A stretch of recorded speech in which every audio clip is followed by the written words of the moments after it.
Okay, can you introduce yourself, what age you were when you were adopted, and where you were born? All right, my name's Ryan Osiniak. I was 2.5 years old when I was adopted, and I was adopted from Suceava, Romania. Can you tell us a little bit about your adoption process? The little bit about my adoption process, my parents had to go through about 2 years of just like paperwork and filling out just different documents for both the U.S. government and the Romanian government. Then they had to go through an adoption agency where they came in and did home checks, but they had to do it twice since they moved through during the process. And then my mom spent about 3 weeks in Romania, where the first week was just in the courtroom and going through like different procedures, making sure it was like legal, getting the judges to sign off on it, and then getting me a little passport saying that I was now an American citizen instead of being like all Romanian. Did they choose Romania specifically, or how did that go? They were when they went through the adoption agency, Small World, they could choose where they wanted, like what countries they were like looking at. So they could have done China, Uruguay, Russia, Ukraine. But they heard about like Romania on the news and knew some other people that had just adopted from Romania and heard that it was like a very smooth process. So they decided that they would look through like Romania and put in their info and see if they got chosen. And when did you know you were adopted, or did you always know? I've always known I was adopted. It was like never a secret because in second grade we had to go to like Roanoke to sign some paperwork and get me naturalized as a citizen since you had to be in the country for about 7 years. And do you have any memories from Romania before you were adopted? Um, Not a lot of memories, but some small ones where I knew that we had like nurses who came in and like took care of us every day. We lived in like small like in an old building in an orphanage. And then on the weekends, I had a woman, one of the caretakers, who would actually take me home, and I would stay with her. Did you ever feel like you had a hard time connecting to your adoptive parents or your adoptive family? For a little bit, once they told me I was adopted, I kind of just like wondered why I was like adopted and how like I didn't actually know my real family. And so like my cousins, since they had their real parents, like I always felt like they had like a little bit more love being like parents than I did since I was like abandoned. So like my parents were gonna give me like the same stuff, but nowadays I know that my parents are like always loved me. So it's just like kind of like a thought that I should have never had really. Did you ever wonder about your biological family or have contact with them? Yeah. Towards like the end of like middle school, going into high school, I kind of thought about being adopted, and so I kind of just wanted to find out. But since it was like I never really knew where to start, I just kind of pushed it off a little bit. And then how did you go about contacting them? Um, it's a funny story. I guess kind of like I decided to Google just like Romanian adoptions and see what would like pop up, and there was a blog site and people would just post like what city they were from, like what year, who their parents were if they knew. And so I just posted a couple of things. I knew like my mother's name, what city, and what year.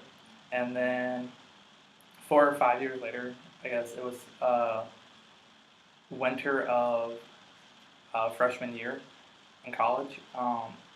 A girl messaged me on Facebook and was like, "Hey, I have like some information, or I can help you find like your adopted parents if you're still like looking for them." And I told her that it was like the end of the semester, so I couldn't really do it right now. But if like over Christmas, if I could like message her, we could talk about it. And so we talked about it for about 2 or 3 weeks. She put me in touch with a person that was in DC, and from there, we just started talking like every day, and then put up, I guess, like a meeting time with like my parents. I would work for them and just make sure like it was all okay.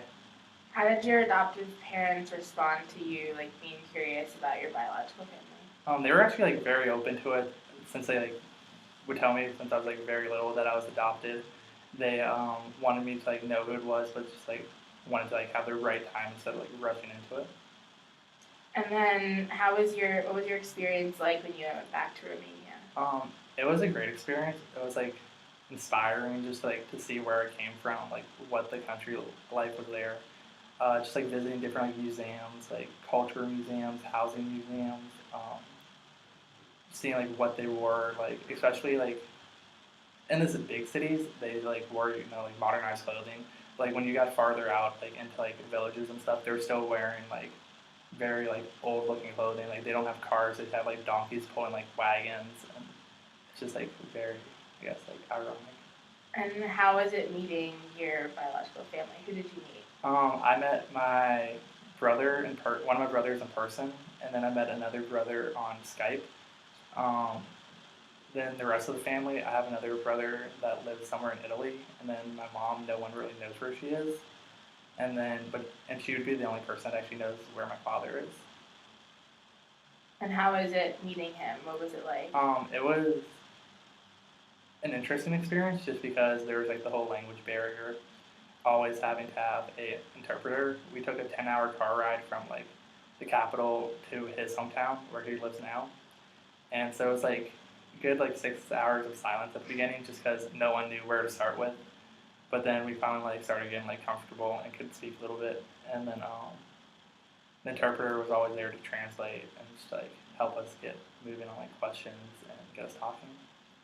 Do you still keep in touch with him now? Yeah, we talk. I have him and his girlfriend as friends on Facebook. So the girlfriend speaks a little bit more English than he does, so I'll talk to her. Um, they'll ask questions together. Um, and then we're trying to plan the trip actually back there, hopefully next summer when it's a little bit warmer, and get to like meet up again. That's cool. Do you think he'll ever come to America? Um, I would hope for him to come to America, but it's actually a really hard process for anybody leaving the country, just because you have to have a reason of why you need to go out of the country, and just taking like a trip isn't a real reason in Romania. Where in the U.S. you can just go anywhere, like almost anytime you feel like it. So for maybe graduation or like a wedding, we can get him over here, but before that time, probably would be hard. And were your kind of hopes or dreams of reuniting with your biological family accomplished when you went over? Was there anything that you wish you could have talked to them about or seen? Yeah, a lot of like things I wanted to do were mostly just like meet my siblings, and then I wish I like knew a little bit more about my mom or like who my dad was, just so I could like know that history. But other than that, I think like everything got accomplished. And then would you ever consider adopting internationally? Yeah, I definitely would adopt, especially if Romania ever opened back up for adoption. I would definitely adopt a child from there once I'm older and like financially stable. Awesome.